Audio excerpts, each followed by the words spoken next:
بسم الله الرحمن الرحيم. إنما يخشى الله من عباده العلماء. قال رسول الله صلى الله عليه وسلم: حملة القرآن عرفاء أهل الجنة. رواه الدارمي. حضار محترم و اجازه شیوخ، علما، دانشمندان، حافظین قرآن، مسئولین و منصوبین، طلاب مدارس، کسبکاران، لحظات بسیار مختصر و خلاصه و فشرده را اظهار سپاسگزاری از شیوخ عزیزمان که در مدت یک سال شب و روز تکالیف کشیدن و نمایندگی از فضلای عزیزی که امروز لف دستار فضیلت را میبندند کوچک نوازی کردن، مختصر لحظات بسیار خلاصه ای را احساس سپاسگزاری از شیوخ عزیزم کنم. عزیزانم، از یک طرف به دو حالت گرفتار شدم یا برخورد کردم.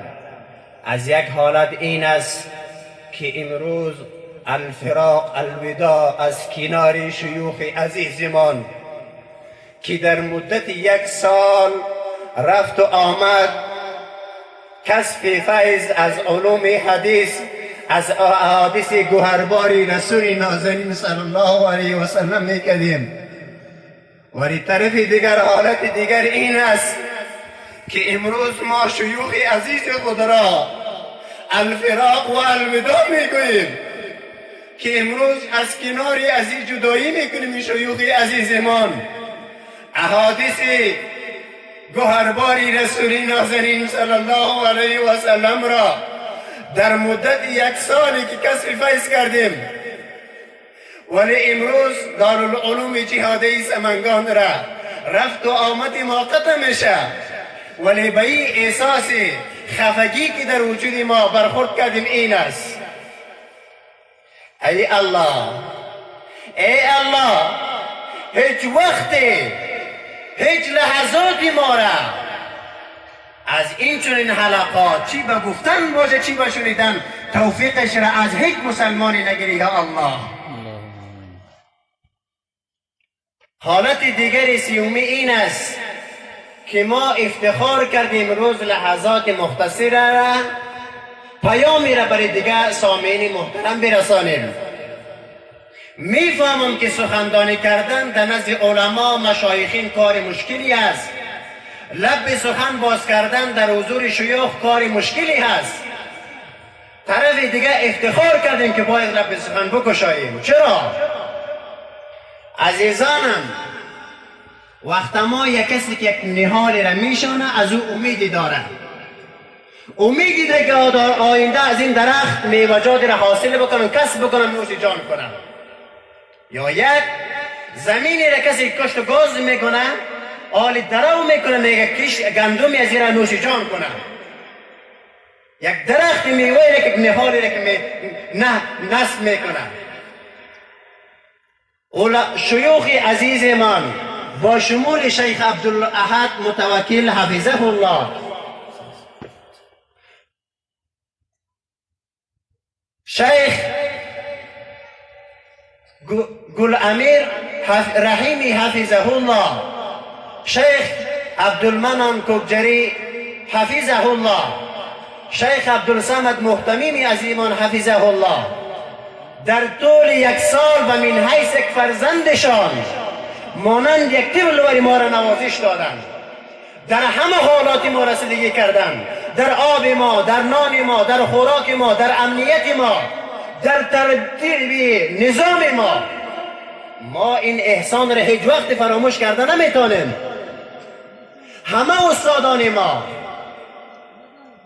که شب و روز تلاش میکردن که ما نهالهایی بودیم که اینها نصب کردن، امروز از سر امروز شورا میوجات چرا اینا کس میخورن. ما به نیت پاک اینجا به قصد این تصمیم گرفتیم که سخنرانی کنیم. چرا؟ اینا میوه هایی بودیم که اینا نصب کردن، امروز پی نوش جان میکنن. عزیزانم، یارانم، شما ای فضلان عزیزمان، ای حفاظ کرام، شما مانند درختی بودین که در طول یک مدتی آبیاری کردن شما را استادان و سر امروز به ملت شما این میوجات شما نوش جان میکنن. ما در نزد شیوخ عزیز خود، در نزد علما و استادان عزیز خود که به من حیث یک فرزند ما را تربیه کردن، نوازش دادن، علم حدیث، تفسیر، فقه، فنون را برای ما یاد دادن، یاد دادن تا اینکه اینها دعوتگرا و علمای حقانی در جامعه تقدیم میشن. عزیزانم، شیوخ و امید خیلی ها از شما داره، میاییم ایشان رو دنبال اسم طلب میریم و بازم اظهار سپاسگزاری این است از شیوخ عزیزمان. ما تصمیم به یک نیت پاک اینجا سخنرانی به قصد چرا وقت گرفتیم؟ به این خاطر که علما و استادا و شیوخ ما بفهمند که ما نهالهایی را تربیه کردیم که امروز امیدش است که در جامعه فرزندانی واقعی در جامعه باشند تا اینکه خدمت ملت. عزیزانم، دنبال یک مثال میریم. وقتی که پدر و مادر الله متعال به امر الله متعال اینها هم بستری میکنن. نکته جالب است عزیزانم، و امید داره که الله متعال فرزند اهل و صالح بری من بده، عطا بکند. مثل قرآن کریم که یهب لمن یشاء و یهب لمن یشاء ذکور، کسی را بخواه پسر میده، کسی را بخواه بچه میده. و بعد از آن که به دنیا آمد در بغل میگیره تفلک را. صحیح؟ در بغل میگیره، یک مدت 8 ماه 9 ماه میگذره که تفلک چارقوک میگن. چی میگن؟ دو دستکش دو پایش هم چارقوک میگه انشاءالله. چارقوک میکنه، یک مدت دیگه میگذره که سری دو پای ایستاد میشه، حرکت میکنه و میافته، حرکت میکنه و میافته، حرکت میکنه و میافته. چرا؟ پایش قوت نداره، پایش رگاش قوت نداره که حرکت کنه تا یک مدت زمانی که از 1 سال عبور میکنه به 2 سال. ای عزیزانم، وقت مایی که می تفلک حرکت میکنه و میافته، آیا همی پدر و مادر که خنده میکنه به طرف همین، آیا از استهزا و تمسخری است، از خوشحالی است؟ از شما سوال میکنیم، از استهزا سر تفلک؟ نه، حرکت میکنه میافته، از استهزا و تمسخری نیست، از افتخار این است که طفل من راگشت شده، از آرزو و آرمان تیرینیش است که طفل من راگشت شده و امیدی داریم که فردا خدمت به ما بکنه، به مادر و پدرش خدمت در جامعه بکنه.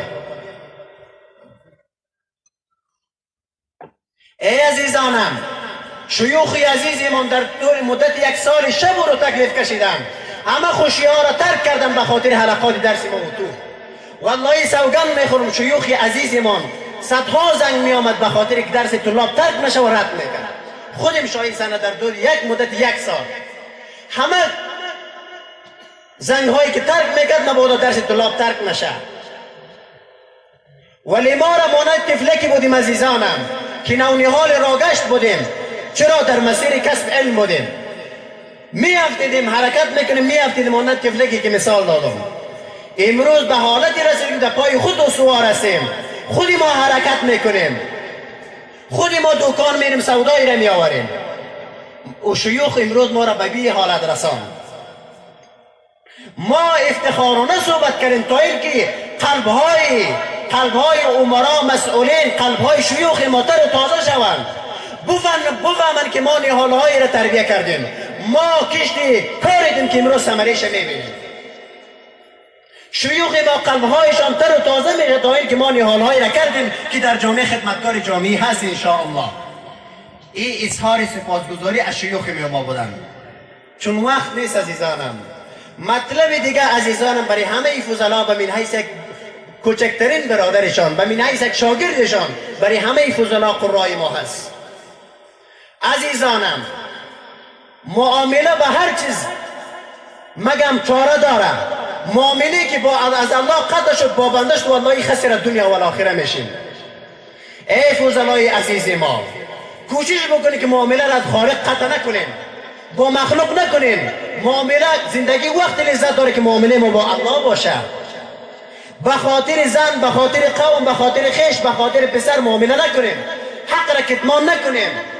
ای دوستیم از کتمان کو، ای خیشیم از کتمان کو، ای قوم از کتمان کو. نه، سرتان اچدتان جدا میشه بگو حق را بگو حق. و تکتمون الحق و انتم تعلمون. آیا میگه تو شما دانسته حق را کتمان میکنیم؟ چرا اصلاحات بر جامعه نمیآید؟ چرا اصلاحات امروز علمای مورد عوام الناس که سر عوام الناس چقدر علما ترجیح دادن؟ الله عزوجل میگه، من نمیگم، رسول نازنین میگه چرا اینقدر بیقدر شدیم؟ توسل که ما کتمان حق کردیم، قرآن تطبیق نکردیم. توسل که مرا خطابت میکشه، توسل که مرا فلان میکشه، حق را کتمان کردیم. همین جاست که الله متعال ما را از مقام کمی شرف علمی که داده ما پایین شدیم. عزیزانم، امر الله است. و تکتمون و انتم تعلمون. شما میگه دانسته حق را کتمان میکنین. یک، مقام شما چقدر بلند است. الله عزوجل خودش میگه چرا اینقدر مقام پایین بیاوریم؟ چرا الله خودش میگه قال تعالی يرفع الله الذين آمنوا منكم والذين اوتوا العلم درجات. برافراشتم یرفع، برافراشتم مقام کسانی که علم دادم، مقام کسانی که قرآن دادم، علم کسب میکنن. یرفع الله الذين، برافراشتم مقام الذين، آنانی که اوتوا العلم درجات. مقام همه گیر نمیگه، مقام تو عالم دین، تو حافظ قرآن میگه که علم کسب میکنی. مقام تا بشناس، شرف تا بشناس که الله متعال درجات بالا داده. حدیث امام دارمی رحمه الله، رسول ناظرین بعد فضیلت تو عالم میفرماید. رسول الله میگه، من نمیگم عزیزانم چرا مقام را پایین بیاوریم؟ حملت القرآن عرفاء اهل الجنه، رواه الدارمی. حملت القرآن، عرفای و حاملین قرآن، کسای علم قرآن کسب میکنه، حافظ عالم دین میکنه. عرفاء، این شارحین حدیث شرح میکنه ای رؤساؤهم. شارحین حدیث شرح میکنه ای رؤساؤهم، ای رؤسای اهل جنت، تو ای حافظ قرآن عالم دین. ای عالم چرا مقامت نمیدانی؟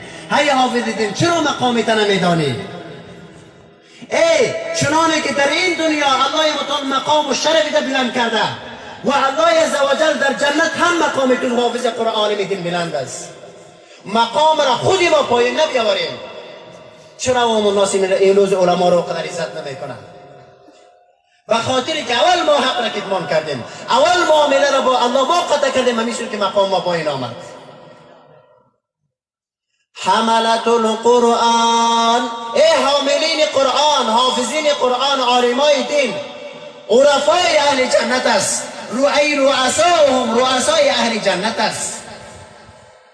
عزیزانم، ایره من نمیگم، ایره رسول الله میگه، ایره رحمت للعالمین میگه، ایره قائد المجاهدین میگه، من نمیگم. چرا کتمان حق میکنیم؟ چرا حق را نمیگیم؟ عزیزانم، یک مشت برادر، یک مشت آهنی بشیم، همه ما با یک کلام، با یک گپ تحت نظر شیوخ عزیز ما. رهبریت ما همه که در دست شیوخ عزیز ماست. همیش ما را شیوخ نصیحت کرد در رشته دعوت، در رشته تدریس، به هر قسمی که میشه. الله متعال نمیگه کور چپا کن، نه، به قدر توان تو زحمت کن، دعوت کن. قال تعالی لا يكلف الله نفسا الا وسعها. لا يكلف الله، مکلف نساختم شما را، الا وسعها، مگر به قدر توان شما دعوت بکنین. به قدر توانتان هر قسمی که ولو که یک حرف هم یاد دارین برسانین. وقت ششتن نیست. وقت است که به هر قسمتی میشه ما تو برسانین، به هر قسمتی میشه ما دین بسانین. دنیای غرب برای رهبری آمریکای جنایتکار و سفاک و غلامانشان 20 سال عقاید خواهران و مادران و برادران ما را تغییر دادند. از علم قرآن، از تفسیر قرآن، از علم حدیث، از علم فقه اینها را دور کردند. در طول 20 سال والله قسم اشخاصی را سراغ دارم. فرق مقام علم قرآن، مقام علم فقه، مقام علم حدیث را با علم امروزی برابر می‌دانند. ای عزیزانم، مقام قرآن کجاست؟ کلام الهی است. چرا؟ به خاطر که ذهن را شستشو کردند. در طول 21 سال 22 سال امروز دعوت کردن، شب و روز پیسه میدادن، دعوت کردن که مقام علم قرآن پایین آوردن. والله اشخاص را سراغ دارن در علم قرآن اشتراک نمیکنن، در علم کورس فردا وقت میرن. چرا؟ فضیلت قرآن را ندانستن، علم قرآن را ندانستن، مقام قرآن ندانستن، علم حدیث، علم فقه را ندانستن که به این حالت گرفتار شدن. عزیزانم، بیا من شما دعوت بکنیم کتمان نکنیم حق را، به خاطر اقارب و بقارب خویش و به خاطر فلان کتمان نکنیم. حق قیامت ما هیچ کسی را نمیشناسیم. ابوبکر صدیق مفت رایگان ابوبکر نشد، در نزد شیوخ ما هست. پدرش آمد در حضور رسول الله بیادبی کرد، ادب را مراعات نکرد. والله چونی سینی لیکش کرد، گفت دوباره اگر بیادبی که از این محکمتر میخوری. عمر فاروق لقب فاروقیه در کس نکرد، مامویش در غذا برابر کردن مامویش زد. ابو عبیده جراح لقب امینیت اومد مفت رایگان کس نکرد، وقت ما در جنگ برابر میشه کلی پدرش میزنه. حق قیامت ما کس را نمیشناسیم، ولو که خودی ما باشد سر خود را هم نمیکنیم. چرا؟ قرآن کریم میگه، قرآن کریم به عبارت اشاره میکنه اتؤمنون ببعض الكتاب وتكفرون ببعض. میگه شما به بعض کتاب ایمان میآورین، اتؤمنون ببعض الكتاب وتكفرون ببعض، به بعضشون کفر میورزین. کتمان کردن، حق را نگفتن در حقیقت پوشیدن آیات است. خودی ما را امر بکنیم دیگرار نکنیم که فایده نداره. اول خودی ما اول بکنیم. صحابه کرام مفت و رایگان لقب رضی الله و رضوا عنه را کسب نکرد. چی کردن اونها؟ شب و روز میخواندن و عمل میکردن، به دیگران میرساندن. هیچ جای قرآن کریم الله متعال یک بخش را خاص نمیکنه مگر کسی که تقوا میکنه. قال تعالی ان اکرمکم عند الله، مکرم و معزز و محبوب شما کسی که تقوا ترین شما در نزد الله است. کسی که تقوا را از آن خود میکنه بهترین انسان همون است. چرا؟ خود ما و خود که اگر در دیگران را که بگوییم خود که عمل نکنی فایده نداره. چرا؟ قرآن کریم برای ما میگه اتأمرون بالبر وتنسون انفسکم. میگه خود فرمان میدی، اتأمرون فرمان میدی دیگران را به بر، به کارهای نیکی، و تنسون انفسکم، من نفسکای خودتان را فراموش میکنین. آل ما این قسم هستیم، دیگران را خوب به هر قسم دعوت میکنیم، مگه نفسکای خود را هر کار میکنیم، حرام و حلال دعوت میکنیم، تمایز نداریم. ای عزیزان، مقام علم را شما بدانین، مقام شما را بدانین. لوف و دستار فضیلت را بسته میکنیم. امروز بار سنگینی به شما فضلا تعیین میشه. قبلا یک نفر بودین های حافظین قرآن علمای دین، امروز یک قریه نه، یک ولایت نه، یک مملکت به پوش شما بار میشه. یک نفر بودین دستار فضیلت را بسته میکنین، یک مملکت به شما امید داره، یک مملکت به شما امید داره. ملت را دعوت بکنیم از تاریکی های کفر و شرک و خرافات دور بیانداریم، به روشنی ها مبدل بکنیم، به روشنی های قرآن و احادیث و فقه مبدل بکنیم اینها را. ملت بسیار حالات دیگرگونی داره عزیزانم، بسیار مشکلات خود را داره. والله که چیزهایی را میشنویم، چیزهایی را میشنویم اصلا به زبان اقرار کردن نمیتونیم. اگر تو فاضل عزیز ما که فارغ میشه، اگر این چنین حالات را اصلاح نکنیم که متبا میشیم. از عذاب الهی که آمد با نمیگه، همه گیره به عذاب الله گرفتار میشه. یک واقع جالب دیگر میگم خلاصه بس چون وقت کم است. یک واقع که رب بمی محفل بمی فضلا بمی اینان داره.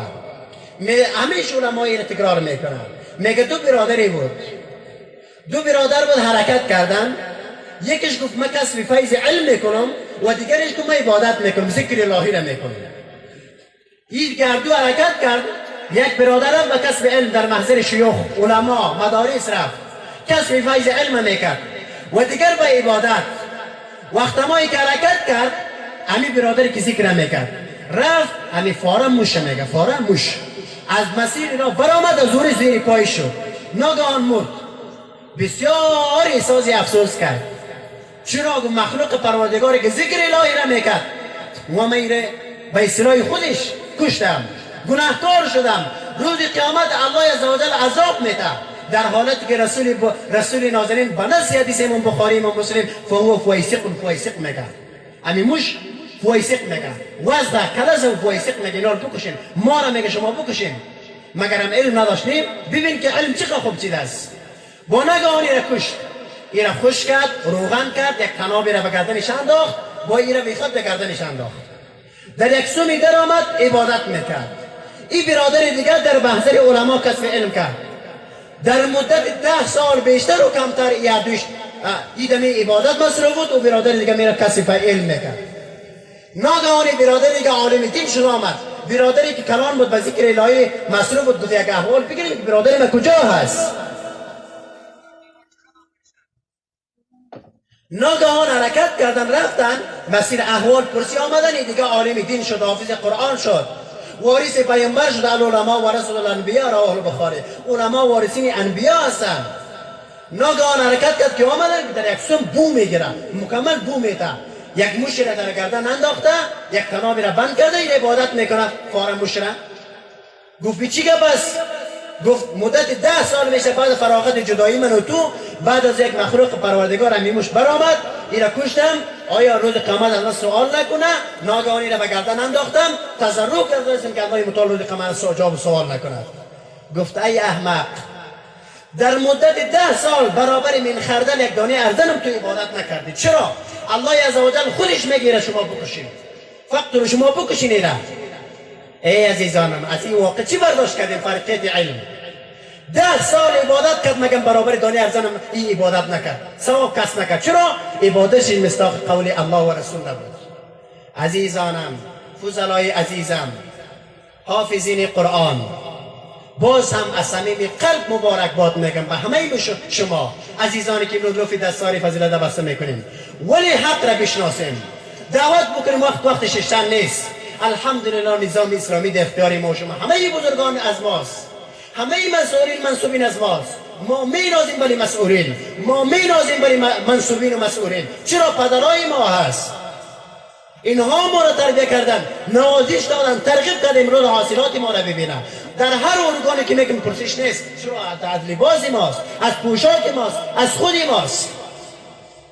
عزیزانم، زمینه دعوت باز است که ما و شما شعور بخوریم، خود را تکان بدهیم، مسئولیت خود را بشناسیم. از این بیشتر وقتان نمیگیرم. عزیزانم، اگر کدام بیادبی کرده باشم الله متعال مرا معاف کنم. اول از الله متعال، ثانی از شیوخ و علما و مسئولین منصوبین عزیزانم.